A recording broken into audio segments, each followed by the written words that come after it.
The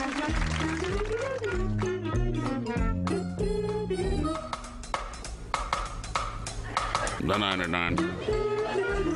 The 99. The 99.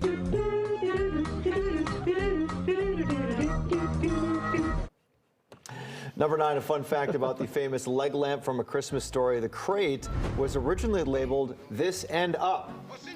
But there was one problem. No one had bothered to measure it before trying to wheel it in through the door. When they went to shoot the scene, they realized that the crate was so wide that it wouldn't fit through. So they had to call in carpenters. You see what happened there? Oh. They cut 4 inches from the side. That meant that it read "his end up." Can you see that? So it was this end up, but then he cut it off, and then it became his end up. You take out that T there. Also, the F in fragile was also cut off. But you got to remember the fragile. They had to put it back together after it came inside. Nice. Yeah. Number 8, a YouTuber has reimagined one of the most memorable scenes from a Charlie Brown Christmas. Take a look.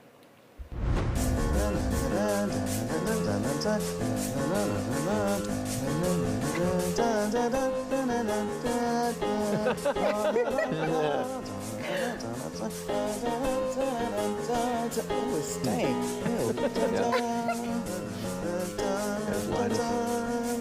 Always holding that blanket. I know it's mustard. And is that a dog with a guitar? Oh, I don't know what she's doing. I love that. Each peanut's got its own little dance there. Now, I thought I told you about leaning over the piano like that. You're gonna catch scoliosis.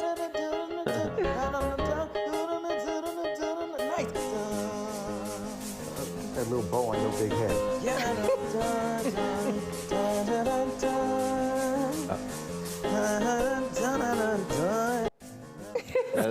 Peanuts is good. That's pretty good. Yep. All right, Tim. Number 7, at the end of the year, millions of Americans resolve to lose weight and get in shape. But here's a tip from a professional trainer. Don't join a gym or start one in January. Anecdotally, the trainers say it never works out for people who do it like that. People might stick with it for 1 or 2 weeks and tops, and then the doldrums of winter kick in. People stay on the couch instead, and they say you should simply focus on eating better, cook more meals at home, and get takeout as little as possible. If you've always wanted to take a dance class or join a basketball league, great, do that, but mostly just go on a good walk every day and stretch a little bit. Your trainers say you're almost sure to lose some pounds and feel much better. Right, longevity, okay?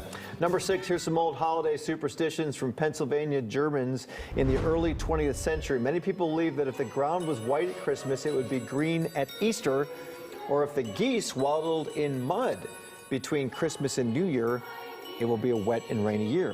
But here's the best one. They considered it bad luck to take a bath or change your clothing between Christmas and the New Year. Uh-oh. If you did change your underwear between holidays, you would get boils. Glad that's... My mom is a Pennsylvania German. I've never heard that before. None of that stuff. All right. Is she really? I'll ask her about it. Yeah, please do. I want to know. I've got to check in on that. Good morning, Karen. We know you're watching. Hi, Karen. And to all I of our love you. Pennsylvania Germans, we And all say the rest of my- we bid you a the good day. Gingricks, yeah. Number 5, last week our control room had a hot debate about the difference. Well, see, this is what goes on in the control room while we're working That we hard. know about. Yeah, a debate between sea lions and seals, and we're about to clear up any confusion. Okay. The way to tell the difference, you look at the fins. Duh. Seals are furry and actually have claws on their petite fins, Yeah. while sea lions have long fins. Another way to differentiate, sea lions have little ears, but seals lack any sort of external ear. And if you're close to one, listen. Sea lions are pretty vocal, but seals have more mellow grunts. Okay. So these are the ways we can figure Sea this lions out. bark like dogs do. They bark, right? Yeah, exactly. They make Yeah. those noises. Yeah. Dogs You want of to do the that again? Or? No, No, I've okay. heard it. That's how you end up in a promo, barking like a seal. No, Yeah. not doing it. And that's She's a bad talking thing. about her. No, do you know her dolphin? She's not going to do it now, but her No, dolphin. no. Lauren did a dolphin like, gosh, 5 years Yes, ago, 5 and I years mean, ago. made promos. It's now on your resume. Yeah, it you know, is, she's trying to get to the network. Update that It's almost a CV. 5-year anniversary. It seems like maybe bring it back. So you need a new animal noise. Right, exactly. There you go. Yeah. Coming in at number 4, maybe you know who Jenna Ortega is, and your kids probably do. She started acting at the age of 10 in Rob Schneider's sitcom. Then she starred on a Disney show. Now she's 20, and people are really loving her as the title character on the Netflix horror comedy Wednesday. She's really good. Let's watch a little of this fun dance scene. Netflix says she choreographed this number herself.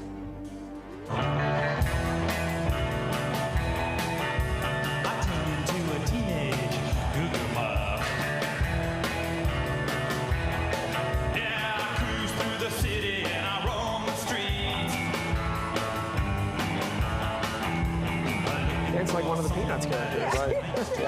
Kind of like a combination of all of them. Put them all together in one person. You got this. I haven't seen this, but people are loving it. Yeah, It's everyone's really talking good. about it. I haven't checked it out either. But. Yeah. All right.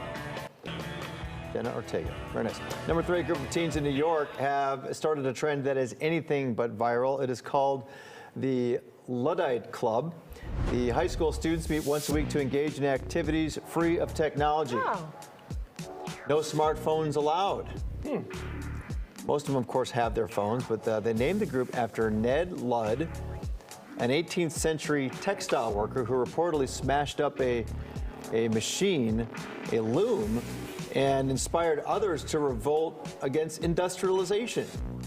Well, that's great, but I wonder That's what why they're called activities Luddites. Yeah, makes sense. Now we know. Yeah. All right. Number 2, the evergreen state is a little less green. The Seattle Times reports cannabis sales in Washington state declined for the first time since recreational weed stores opened in 2014. Data shows an 8% decline in 2021, which is a drop of about $120 million in state revenue. It's a much different story, though, here in Illinois. Pot sales went up 50% in 2021 from $1 billion to $1.5 billion. Is it a coincidence that I moved from Washington to Illinois in 2021? Moved all the You business over brought a here. lot of business with you, didn't you? I had no idea. I'm just rolling in it over here. Jeez. All right, Illinois now- said, come over here, Tim. If you ever step in the weather office, man, it's like, woo, it's feeling a lot more relaxed in here. Oh, yeah. That's why we have a fridge in there. That's for the munchies. Number 1, it's been nearly a year since we lost Betty White, Oak Park's very own. So let's take a look back at when she was on the show Community. What is it exactly that separates man from animal? Divorce.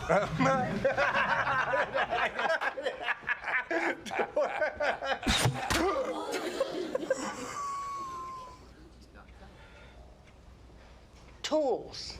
Like this blowgun I used to hunt monkeys with the Karubo in the Amazon. My name is Professor June Bauer, and this semester I will guide you to the very threshold of your humanity. The tool most important to humanity's survival wasn't any of the 9 in the box. Go on. The most important tool is respect. That's my answer, Professor. Well, that's one answer. Here's the one I had in mind. Combining all 9 tools, you get this. A deadlier weapon than any one item in the box. So, I'm going to use this to attack you, and you use respect to defend yourself.